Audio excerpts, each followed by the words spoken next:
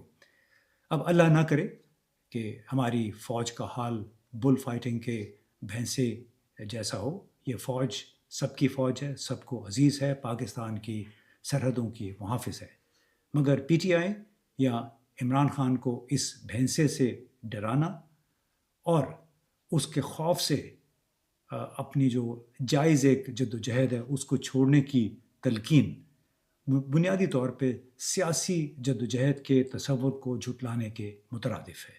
دانشورانہ بددیانتی اور حقائق کو توڑ مروڑ کر پیش کرنے کی بجائے ہم سب کو قومی مفاد میں تمام فریقین سے بردباری، تحمل اور دانشمندانہ حکمت عملی اختیار کرنے کا مشورہ دینا چاہیے، کیونکہ محض آرائی تصادم کسی کے بھی مفاد میں نہیں ہے۔ بہت بہت شکریہ۔